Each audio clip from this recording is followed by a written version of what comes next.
Hello mga ka-auto, this is RK from Home Automated PH and nandito tayo ngayon sa ating Smart Fence project sa may General Trias, Cavite.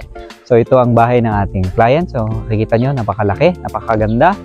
And nag-umpisa na po tayo sa ating pole mounting. So dito po tayo sa may likod nag-start. So palibot po ito mga ka-auto. Ayan. Protected ang perimeter. Yan. So currently nagle-layout ang ating mga boys. Yan. So later on, i-update namin kayo sa progress. Papakita ko sa inyo ngayon ang latest progress ng ating Smart Fence installation. So ngayon ay nakasalpak na po ang ating mga stainless poles. Makikita nyo. So sa side na to, wala pa po yung ating stainless wire. Pero pagdating po dito, yan, nakamount na po ang ating mga stainless poles and wire. Ayan.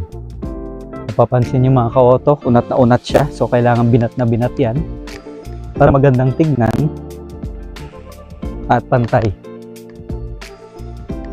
Ayan. So diretso siya hanggang dito. So dito sa side na to, halos tapos na.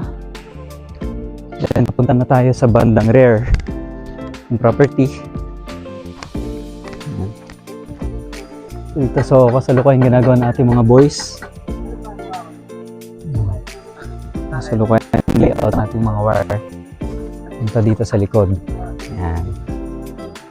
Then ni-retouch rin po natin yan para mag-blend po siya dun sa ating mga existing na mga poles ng solar panel na para maganda rin po siyang tingnan. Yan.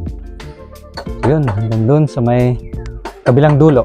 And later on, i-update po natin ang latest progress ulit natin. Okay, so dito naman tayo sa kabilang side. Sa bandang pool side. Yan. So vacant lot pa kasi dito sa side. Kasalukuyan natin nililayout ang ating mga stainless wire. Punta dito. Yan.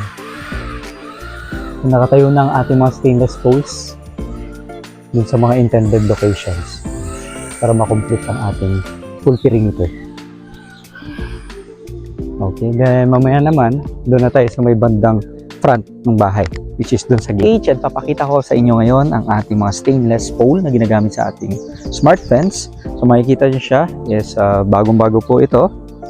And ayan, naka-install na po siya sa kanyang base, ano? And papansin nyo is yung mga weld marks is hindi siya ganoon ka-obvious. Okay, so iniingatan rin namin yung appearance ng ating mga stainless poles, no? Para kapag naka-mount siya, maganda siyang tignan and laging bago. And then,